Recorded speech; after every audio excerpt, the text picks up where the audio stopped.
नमस्कार विद्यार्थी मित्रांनो, पाठीमागच्या तासाला आपण प्रॅक्टिस सेट 15.3 सुरू केलेला, त्याच्यामधलं एक गणित सोडवून झालं. आता दुसरं गणित सर्वांनी लिहून घ्या. Write down question number 2. सर्व मुलांनी दुसरा प्रश्न पान नंबर 99 वरचा लिहून घ्या. Length of the two parallel sides of a trapezium are 8.5 cm and 11.5 cm respectively, and its height is 4.2 cm. Find its area. सरळ सूत्र लिहा किंवा काय काय दिलेलं आहे ते लिहा. दुसऱ्या प्रश्नामध्ये दोन कर्ण दिलेले आहेत. d1 8.5, d2 equal to 11.5 centimeter and height also given 4.2 centimeter. Area of trapezium. सूत्र लिहा. Area of trapezium equal to समलंब चौकोनाचे क्षेत्रफळ बरोबर 1/2 गुणिले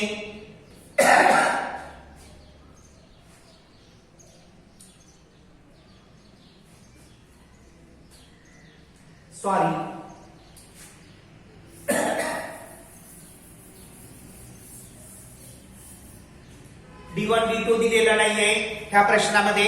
सर्वांनी नीट प्रश्न वाचा. एरिया ऑफ ट्रॅपिझम याच्यामध्ये d1 d2 दिलेला नाहीये. Length of the two parallel sides, length of parallel sides, length of parallel sides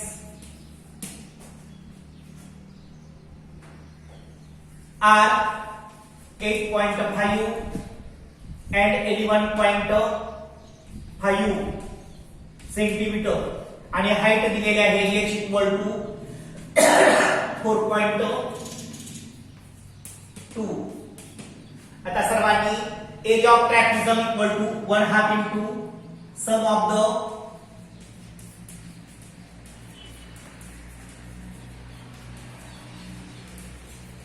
parallel sides into height, sum of the length of the parallel sides असं लिहिलं तरी चालतं. 1/2 इंटू पॅरलल साइडची सम घ्या. 8.5 plus 11.5 bracket complete into height 4.2. therefore that is equal to 1/2 into 11.5 आणि 8.5 12 गुणिले 4.2. therefore that is equal to 2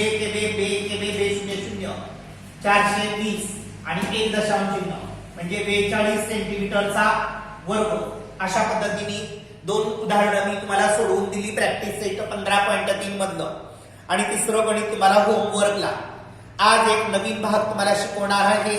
तो सर्वांनी व्यवस्थित आणि सर्वांसाठी महत्वाचा मुद्दा, जो भाग पुढचा मी देणार आहे त्याच्यावरती परीक्षेला 100% 4 मार्काला गणित विचारलं जातं. तेव्हा सर्वांनी नीट लक्ष द्या म्हणजे तुम्हाला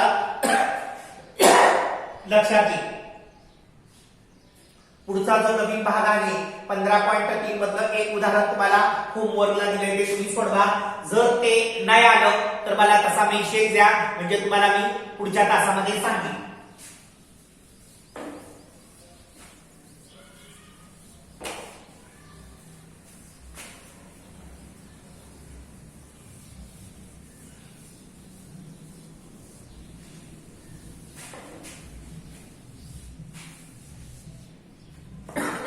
न्यू पॉइंटर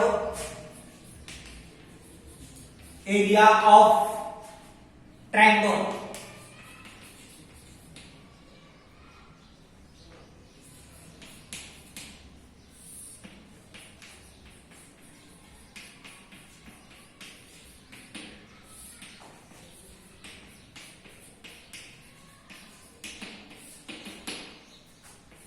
त्रिकोणाचे क्षेत्रफळ हा भाग झालेला आहे किंवा घेणार आहे. आता त्रिकोणाचं क्षेत्रफळ काढण्याचं सूत्र सगळ्यांना माहीतच आहे, 1/2 पाया गुणिले उंची. पण त्रिकोणामध्ये पाया आपलं उंची जर दिलेली नसेल तर त्रिकोणाचं क्षेत्रफळ कसं काढलं जातं?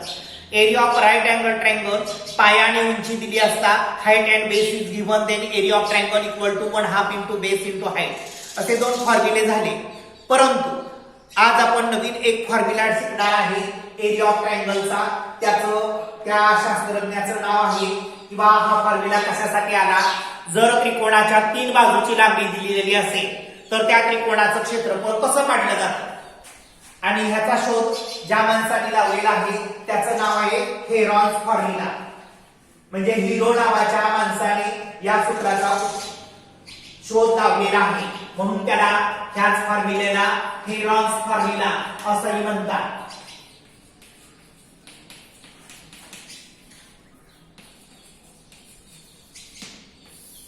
सर्वांनी नीट लिहून घ्या Heron's formula.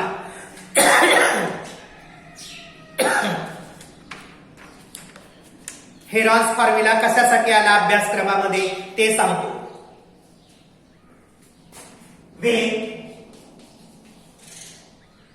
when lengths of the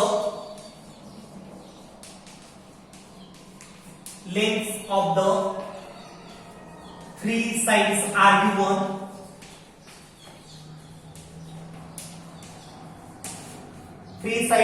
given, then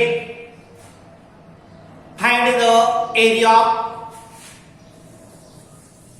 triangle by using Heron's formula. ज्या वेळेस त्रिकोणाच्या 3 बाजूची लांबी दिलेली असते त्यावेळेस त्या त्रिकोणाचं क्षेत्रफळ काढण्यासाठी हेरॉन्स फॉर्म्युला यूज करावा लागतो, किंवा त्यावरून कसं एरिया फाइंड आउट केला जातो ते तुम्हाला मी सांगतो. सर्वांनी नीट लक्षात घ्या.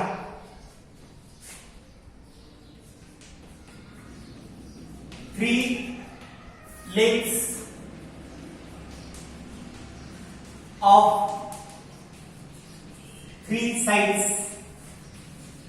are A, B and C. Therefore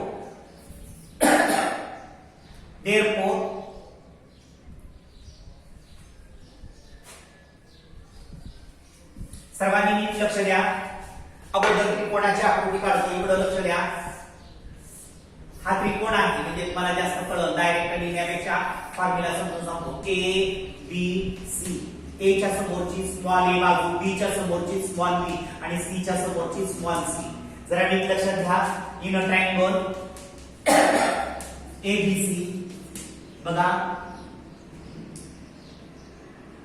sides of triangle are A, B and C. बघा ए बी बाजू, बी सी बाजू आणि ए सी बाजू. ह्या ए बी बाजूला स्मॉल लेटर सी ने नोट डाऊन केले, बी सी ला ए बाजूची लांबी म्हणले आणि ए सी ची लांबी बी आहे. म्हणजे तिन्ही बाजू दिल्या असतील ए बी सी किंवा 5, 10, 15 काही दिलेले असतील म्हणतो. तर त्या त्रिकोणाचं क्षेत्रफळ कसं काढतात ते सांगतो.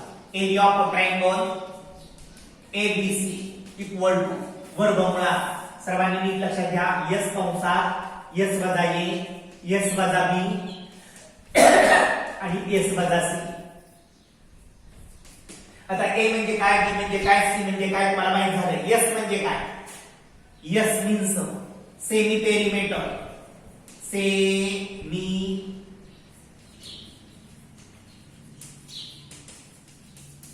बी इक्वल टू ए अधिक बी अधिक C छेदात 2 semi perimeter.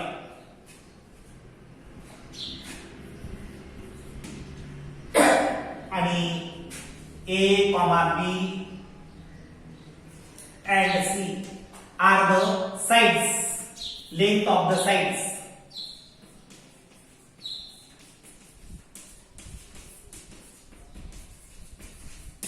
Length of sides. ABC हा त्रिकोणाच्या बाजूची लांबी आहे आणि S म्हणजे तिन्ही बाजूची बेरीज करायची आणि त्याला दोन्ही भागायचं, म्हणजे त्याला सेमी पेरिमीटर असं म्हणतात. पेरिमीटर म्हणजे त्रिकोणाच्या 3 बाजूंची बेरीज sum of the three sides is called as a perimeter of the triangle and S means semi perimeter of the triangle. हा भाग सगळा नीट लिहून घ्या, समजून घ्या, म्हणजे तुम्हाला पुढचा लगेचच प्रॅक्टिस सेट सोडवता येईल. Write down all student question number first in the practice set 15.4 हे सर्वांनी लिहून घ्या. Area of triangle ABC equal to under root S into bracket S minus A S minus B S minus C. S म्हणजे अर्धपरिमिती, ABC ह्या त्रिकोणाच्या बाजूची लांबी आहे. आता लगेचच सर्वांनी practice set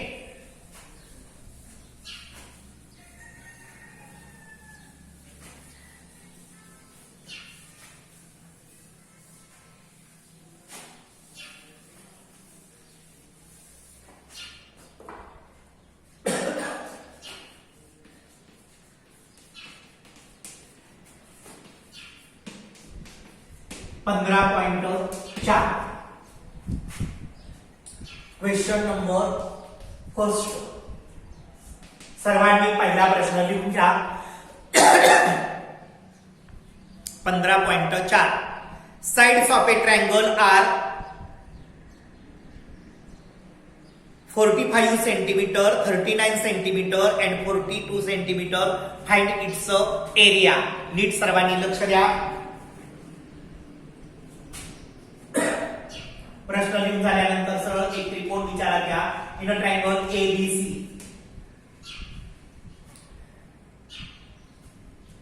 sides of triangle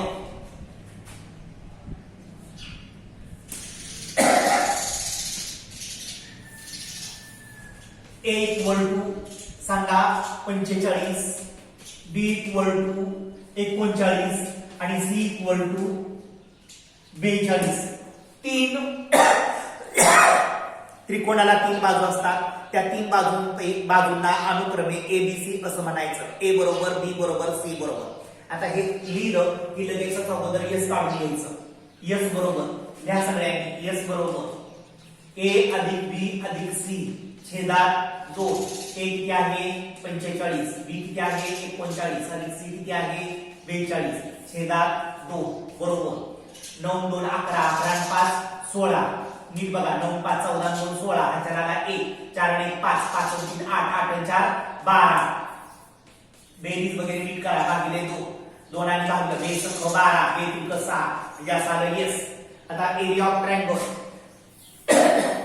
जागेसाठी मुद्दा मी लिहितो. A बरोबर 45, B बरोबर 39 आणि C बरोबर 42. सर्वांनी नीट लक्ष द्या. आता ABC माहित झालं, S माहित झालं, लगेचच लिहिणार. काय लिहिणार? Area of triangle ABC. Area of triangle ABC equal to under root S कंसात S वजा A S वजा B आणि S वजा C. सर्वांनी लिहून घ्या. Therefore that is equal to S काय आहे बघा आपण काढलेले 63 कंसात 63 वजा A किती आहे 45. दुसऱ्या कंसात 63 वजा B किती आहे 39 आणि तिसरी बाजू आहे 63 वजा C किती आहे 42.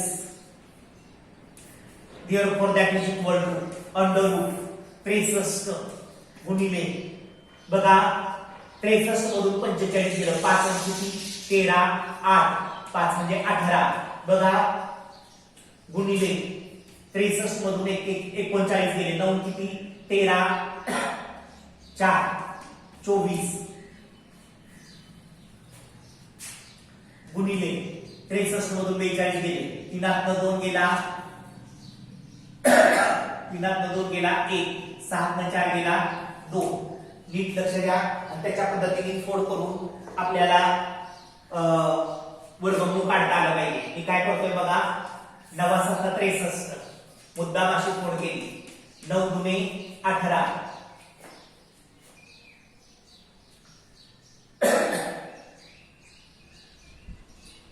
9 9 7 63 9 2 18 इथं लिहितो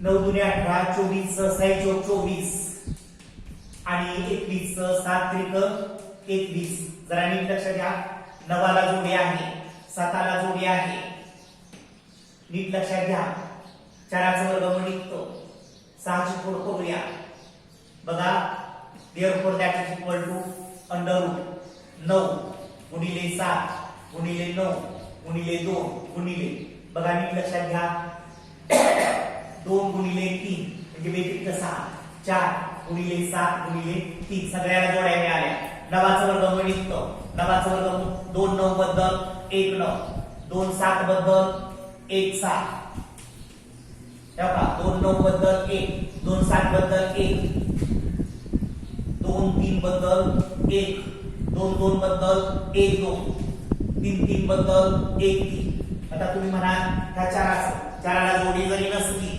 तरी 4चा वर्गमूळ काढता येतं 4चा वर्गमूळ 2 therefore that is equal to जरा नीट लक्षात घ्या 9 7 63 गुणिले 3 दुने 7 6 दुने 12 3 दुने 7 6 दुने 12 12 आणि परत गुणायचं 12 36 ह्याच्याला 3 12 7 72 आणि 3 75 756 सेंटीमीटर असेल सेंटीमीटरचा वर्ग मीटर असेल मीटरचा वर्ग अशा पद्धतीने हेरॉन्स फॉर्म्युल्याने त्रिकोणाचा एरिया तुम्हाला काढता आला पाहिजे सर्वांनी नीट लक्ष द्या त्याच्यावरून गणित सोडवायचा प्रयत्न करा म्हणजे तुम्हाला जमल